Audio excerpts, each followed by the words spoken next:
Hey everyone, it's Scotty Shaw. It's day 3 of 40 Days of K. Today's word is balance. And unlike the past 2 days, I actually wasn't sure what to write on my notes. Show you. So, day 1, adaptability, some stats and stuff, adversity, some notes and all that. But then, reading balance. Read it several times. Still can't think of notes to write, and I think it's kind of interesting. Balance is the longest of the 3 so far that I've read. It's nearly 5 pages. The others were 3, and I think some of it has to do with for adaptability. That's something I've always been good at life. Here's a challenge, change, meet it, pivot, whatever, or just overcome it. And then with adversity, something I've known for a lot of my life. Growing up being very competitive, always trying to win, trying to get better, practice, and all that. And and then yesterday talking about the lack of adversity in my life in high school, and that in itself being a form of adversity. Just not being able to experience things, knowing I was stagnating, knowing that there was no way for me to break out. But then with balance, I've never really gotten to have much balance in my life. On one hand, you could argue in high school I had some balance, but that was more, the lack of challenges. So I could spend a lot of time hanging out with people, but it was very superficial for the most part. It didn't fill a need within me, the need for adversity, the need for challenge, for growth, and direction, adaptability. It was simply just a survival response, I feel like. I look back and think that it very much was that. But as a kid in Arkansas, growing up there, I definitely had a lot of balance, challenges, adversity, hang out with friends, um, just all the stuff we did in the neighborhood. I think that's a lot of the balance that I had growing up, had at Duke, and generally try to have or find again. But there's a section here. Coach K says, if there's no balance between the time and energy spent on your career, your family, your religion, your friendships, and community service, you can become unbalanced internally. Now, I don't think he's saying you have to have those things. I know what he means is, you need to find what's important to you and balance those things, but also things that are necessary to you. So, not things that you think are necessary. There might be things you don't realize are necessary, but I think the main point to this is you have to have anchors in life. You have to have relationships, and you don't have to have many. You could be an introvert, that's fine. You could be antisocial, asocial, but in the end, there's going to be some relationship, whether it's a colleague or friendship. There's always going to be some kind of relationship that anchors you, just as your career could anchor you, your achievements, your self-worth, your ego, the way you view yourself, your self-esteem. And I think it's okay to need someone else to validate you sometimes. You want your worth to come from yourself, the way you view yourself. You're able to accept yourself for who you are, not just at the moment, but maybe you're not where you want to be, but you accept that because you're trying to get somewhere, and you accept that as well. But sometimes you do need some encouragement from someone else. You need someone else to believe in you, and that's why it's so important, to hear the words "I believe in you." Those 4 words, I believe in you. And sometimes you need a coach or a teacher, a best friend to just tell you the truth. Someone just, kick your butt and tell you got to get going. You got to keep moving. I think one of the best scenes I ever saw in a movie is it's from Good Will Hunting, where Ben Affleck's character called Chuck is talking to Matt Damon's character called Will. Actually, maybe Chucky, but anyways, Will was talking about, why would I want to, go work some high-paying job where people's lives are endangered, stuff like that, or why would I want to do this, that? I just want to grow with you. Our kids can play Little League together. And then Chucky says, you're sitting on a lottery ticket and you're too chicken to cash it in.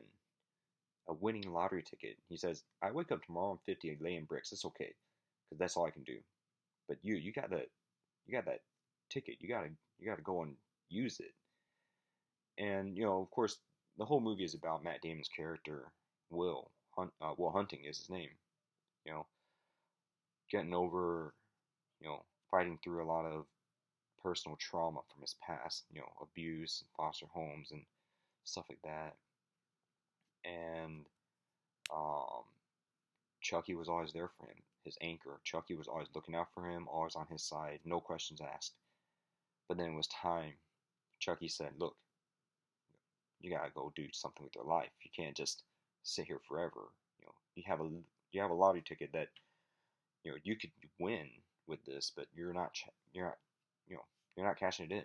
It's an insult to the rest of us. We know you can do more, and yet you're not. So you got to get over yourself." And the only reason why Chucky can say that is because Will knows Chucky's always there for him. Chucky is never going to leave his side.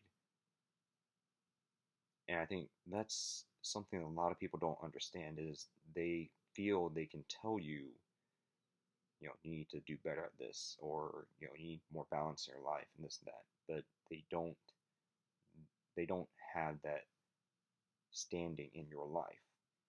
And some of it is, they're just telling you to tell you. Um, they view it as just speaking the truth. Nothing wrong with that. But the message isn't getting across. Some people, they just don't realize they don't have that kind of history with you. They don't have that kind of standing with you. And I think depending on the person, it's hard to tell. For me, a teammate in basketball will very quickly be able to tell me that kind of stuff before someone else. Someone who has done a lot to immensely help me, get started in what I'm trying to do, or help me turn something around, rejuvenate, revive, something that I thought was moribund just headed nowhere. Someone who has done those things for me have a lot more leeway to tell me something that most other people will not be able to say to me. And it's the same thing for me. Some people don't want to hear stuff from me, and that's fine. But I think the big thing is you have to, at some point, you have to be that anchor or have the relationship to be able to say that to someone, to say, look, you got to go out for a swim a bit. You can't just be a buoy floating around. You got to be someone's anchor so they know there's somewhere safe for them to come back. They ain't dock in port when the storm's here.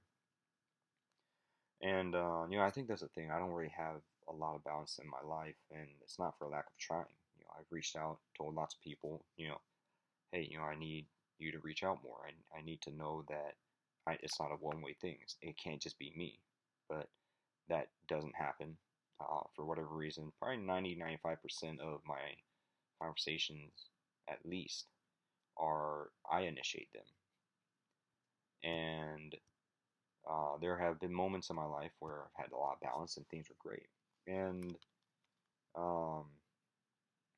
one thing that came up in this story that Coach K talks about is after losing in the second round of the NCAA championship in 1993, they're going for their third title in a row. But he was just spending time telling telling cheerleaders and band members thank you, checking on his players, and his daughter Jamie, coincidentally the one that helped write this, Jamie kept saying, "Hey, Dad," or more whispering, trying to whisper, "Dad, come here, Dad, come here."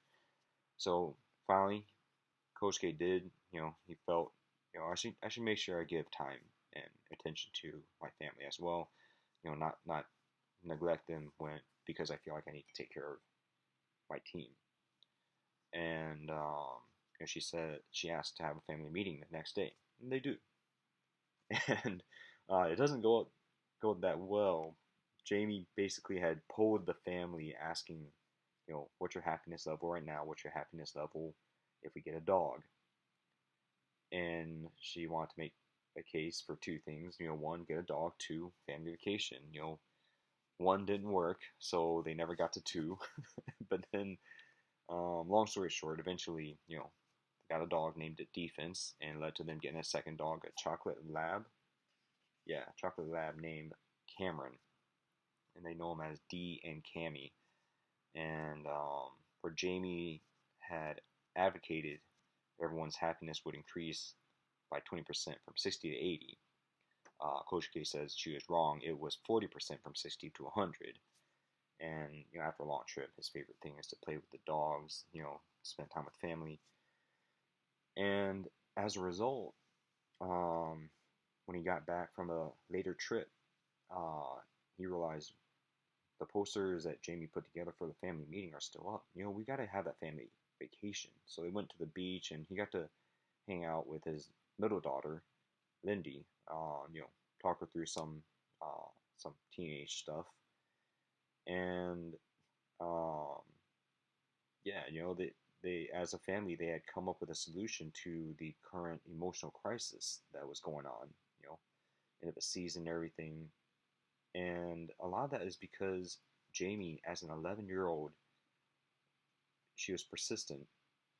You know, she says here, our family happiness increased yet again, all because my 11-year-old daughter persisted in making sure that I keep balance in my life.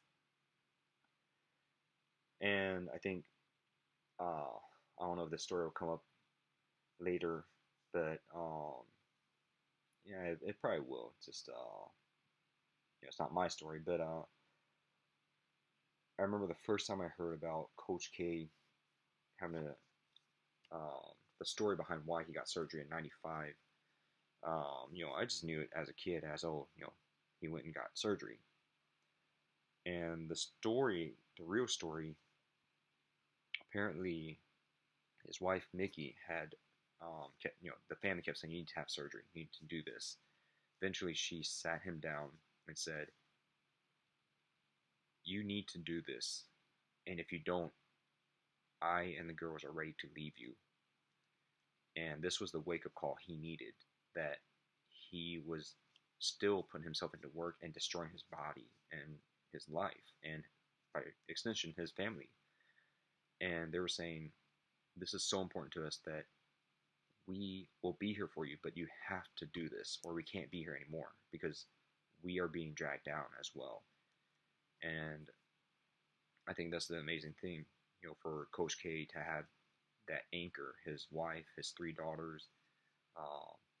Every year he has his teams. He's often said, they are my sons.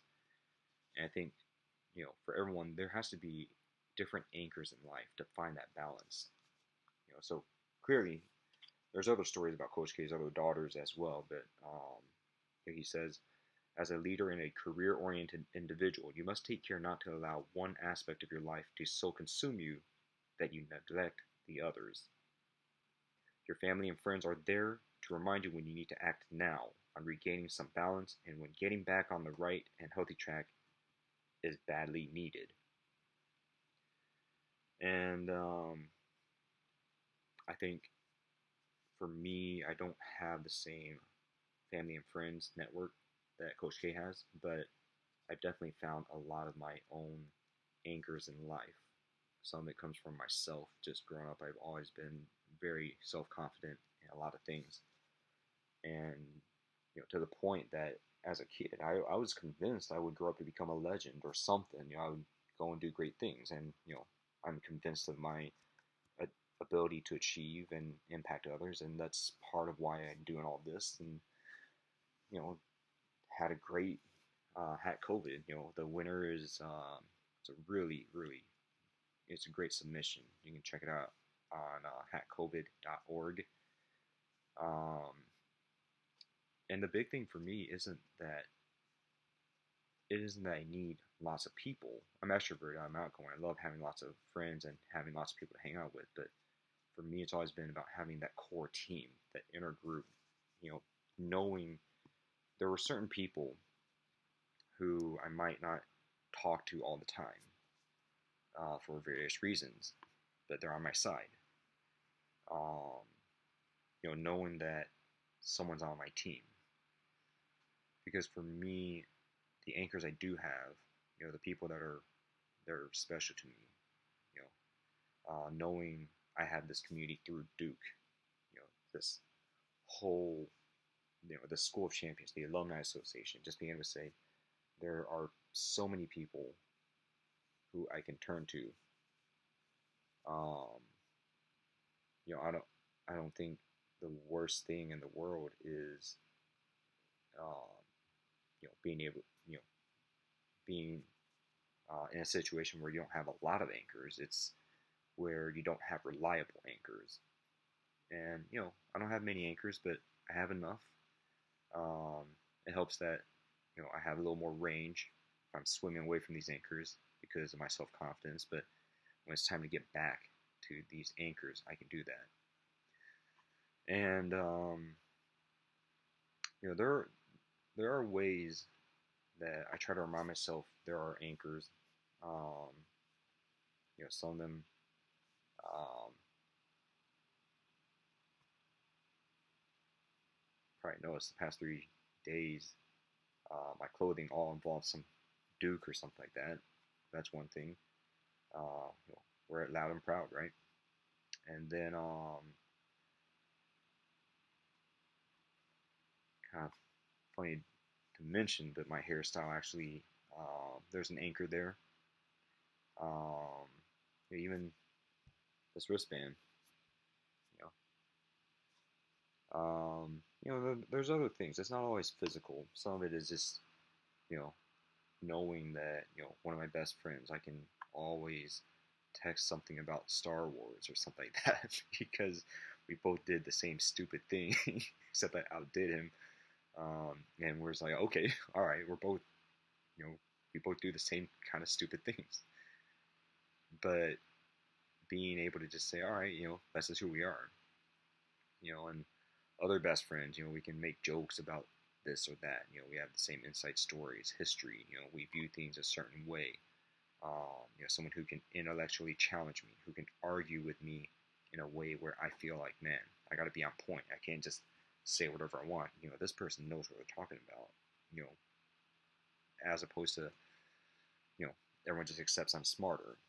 Like in high school, actually being challenged intellectually, you know, or someone putting their faith in me, helping me get started with my stuff. I think a lot of times, um, I don't have many anchors, but a lot of times I have very special anchors that I can look to and stuff in the past and in the future and point to them and say, that's something that's helped me a lot.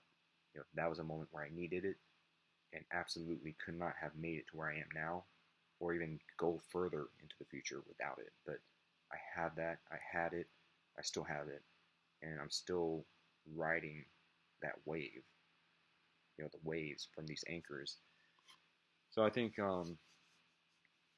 maybe to some degree I couldn't write notes for balance because it's a bit amorphous in me, in my life. But then at the same time, not really having a whole lot of balance, but having enough anchors that have done enough for me. I think that's the thing. I definitely would like to get to Coach K's point, being able to balance things better. But where he opens up and talked about, you know, if there's no balance between the time and energy spent on your career, your family, your religion, your friendships, and community service, you can become unbalanced internally.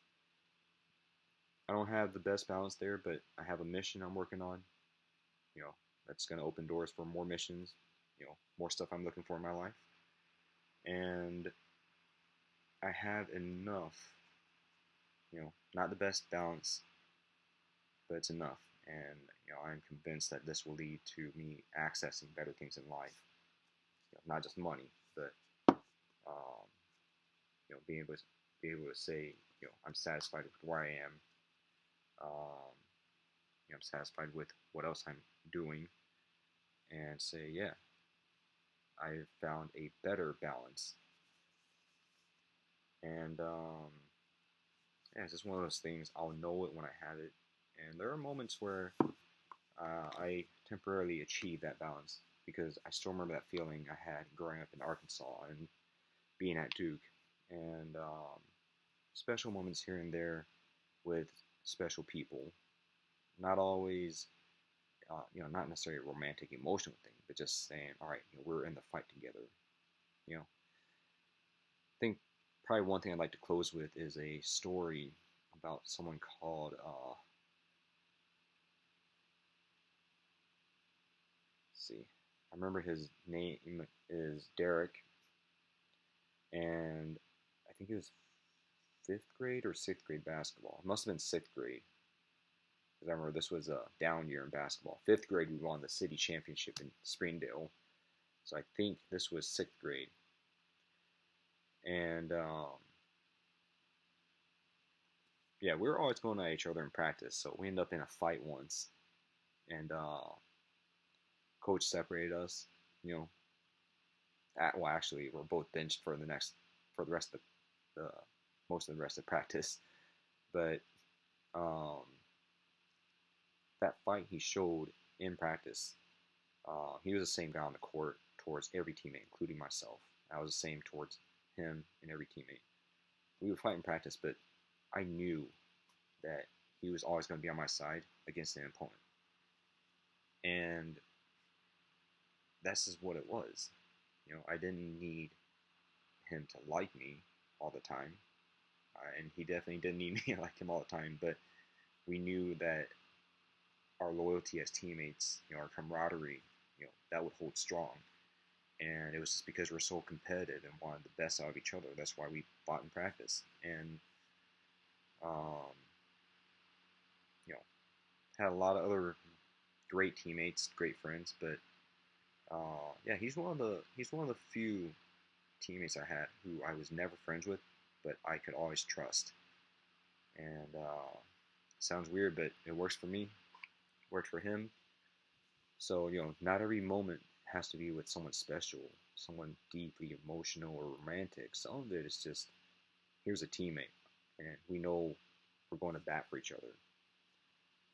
And sometimes it's stupid inside jokes, but in the end, knowing that we're on a team together, I think in the end that's where I find a lot of my balance. And I think that's a lot of what Coach K got from Jamie, his wife, his other daughters, Debbie, Lindy, Jamie. And I think in general this is what everyone needs. Not a lot of anchors necessarily, but enough of the right ones. Having that balance. You don't need a lot of friends. You just need the right friends. You don't need to have the best career, just the right career. And yeah, all I can say, pretty fortunate growing up in Arkansas having that, and then finding that again at Duke, and I've been able to find pockets of that outside of Duke, after Duke, especially in my own mission, my own life, and the people I met along the way. So definitely anyone who has done something profound for me, I'll never forget that. I promise one day when I'm able to, I'm gonna repay the favor a thousandfold, a millionfold. But yeah, it's just one of those things. It's not that they did it for the favors. It's they did it because that's the kind of person they are, and that's the most impressive thing for me. That people like that are out there, and as a result, I am who I am, and I am where I am because of those people. So yeah, that's uh, that's the word for today. Balance. Tomorrow's word, belief. So hang in there, take it easy, and I'll see you tomorrow. This is the third day of 48 days of K, and we'll do number 4 tomorrow.